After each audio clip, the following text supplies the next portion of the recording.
Welcome back to Lore Building. We have a lot to get to, so let's get to it.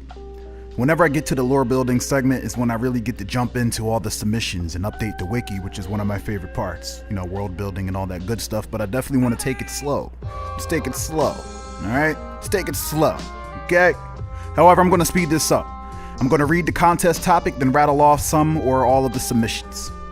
Onward and upward. We asked, what is Haven's most successful record label called? Chris says, The Finger Raining from Heaven Records, aka TFRH Records. R-Type submitted Murder Mutant Inc. Next we asked, the ritual G-Type with the body of mouths. What's his story?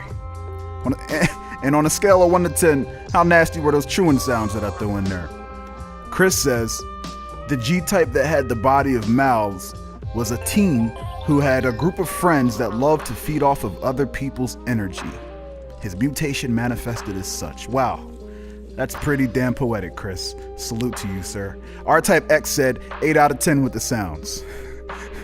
And Chris said 9 out of 10 with headphones. Next we asked, what is one of the most bizarre stories about a contract in the Golgan district?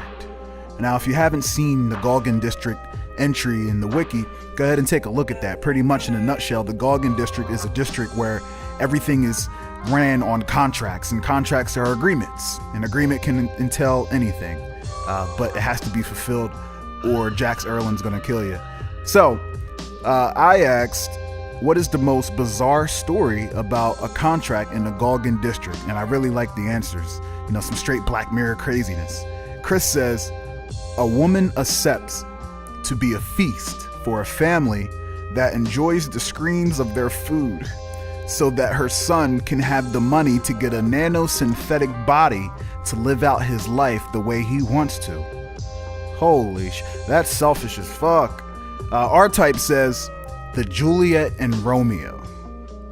Listen up. Many years ago, a young couple, mind you, signed into a love contract. Oh shit. As young lovers, they didn't pay attention to the death do you part clause. As years go by, well into their adulthood, the blooming romance took a complete 180 as they utterly despised one another. Damn. They both found true love in other people, but were legally bound together, fueled by vile hate for one another because they couldn't follow their hearts unless the other was dead. So they both took out separate hits on each other by way of hitman squads, hitman squad contracts.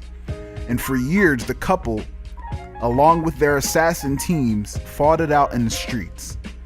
But no one could ever be met the fatal strike.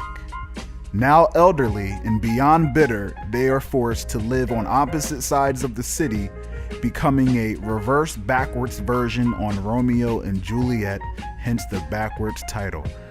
Hey man, that's damn good stuff right there. Pokey Turner says, the clergy of the White Spectre actually has a contract within its congregation.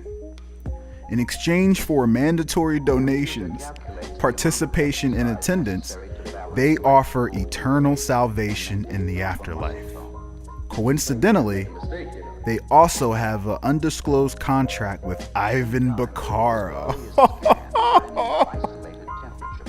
So when I saw that, I was like, yo, that's tight. Because think about it, a lot of congregations, you know, they want you to sow your seed, and you know, you were promised things. However, this congregation, they took it a step further. They actually want to see it through and get you what they're promising. and Ivan Bakara is their man. And Ivan actually replied to this comment. Ivan replied, deal. And last, we asked, what's the name of a very powerful and renowned G-Type 1 from the Atla district? And why are their abilities perfect for protecting the Atla district? The winner gets a powerful ally. I chose the winner based off of which one I felt went with the Atla district's lore. By the way, if you haven't seen the Atla district lore, It's in the wiki. It was created by K. McVeigh. Go ahead and check it out. It's pretty meaty. Pretty meaty. I'm going to read our runner-up submissions, and then I'm going to read the winner. All right. Third place goes to Chris. Chimera, the Magician of Yakta. Hit by the gamma wave, he has the power to warp reality in the range of his entire district. He can use his illusions to permanently make a person think they are trapped in another world. Yakta is his hometown, located in the lower part of Nibu. Nibu. Second place goes to Timbris. He says, her name is Imbulina, pronounced Buell like nebula. She was meditating in the freezing upper regions of the Gats Mountains. And I think the Gats Mountains is a place. I'm not sure. It's somewhere in the lore. The Gats Mountains when the Great Calamity hit. Luckily, she was discovered by a group of hikers and taken to safety. Now, she would have died in the cold, but the gamma wave gave her resistance to all coldness. Okay. When she woke up, however, she discovered she would also get hot quite easily. She resided with the hikers for a bit while she was recovering, and she became friends with them. Hey, after she recovered, she continued to train. Training, everybody's training. Imbulina noticed during her training that she had the ability to control all forms of water. She could move it, freeze it, and vaporize at will. She soon found out after she had discovered her powers that the hikers she befriended had been killed by a small gang of criminals who weren't from the Atla district. Imbulina vowed to protect the good people in her home district from villains and criminals to the best of her ability, and she became famous and feared all throughout the Atla district. Pow! And our winner is R-Type X, who says, the Mother Goose. Protecting the Atla district is an incredibly influential G-Type one that has the entire area under her gaze. Any who enter with malicious intent or threatens the area are placed immediately in a complete illusion themed in horrid misreadings of children's tales of old times. Three Blind Mice, Jack and the Beanstalk, Little Red Riding Hood, etc. All threats would be placed in this nearly inescapable genjutsu. This motherfucker said genjutsu. And placed in a catatonic state where Atla guards can take care of the rest.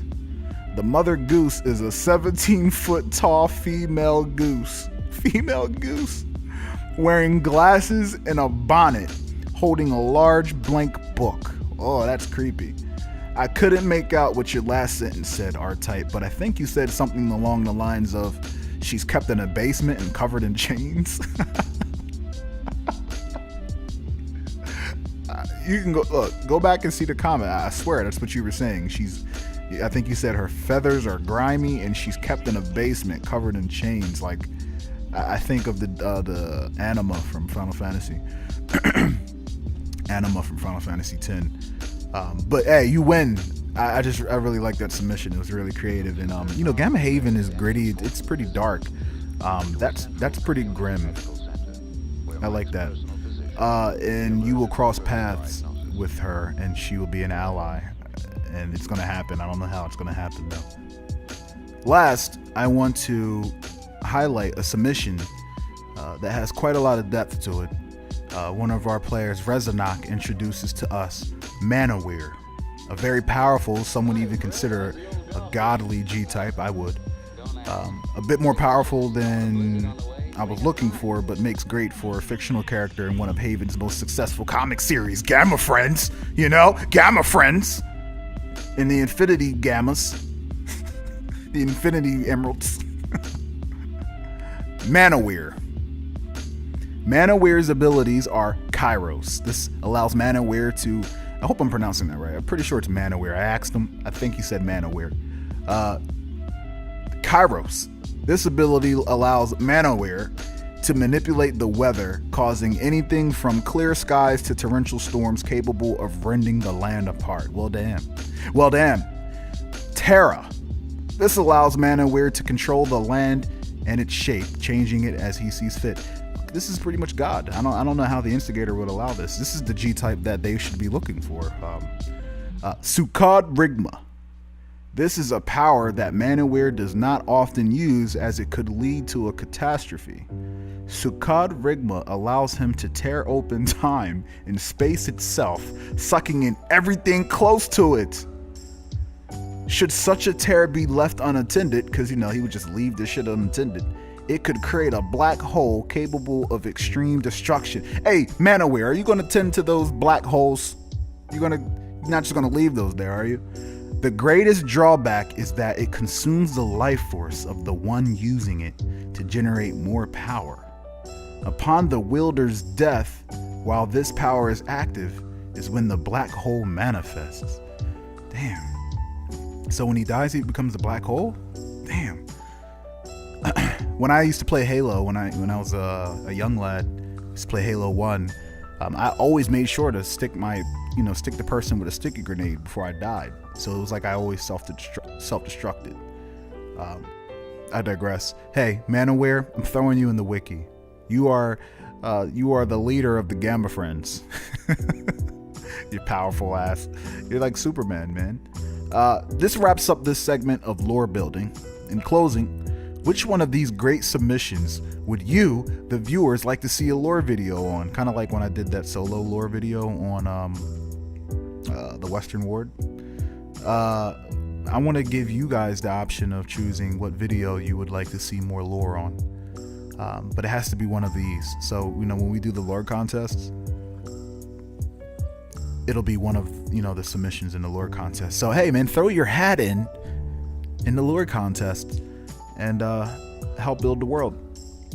Post your answer in the comment section below of which one of these you would like to see a lore video on. And whichever one has the most likes, we will do a lore video on that. All right. Good night.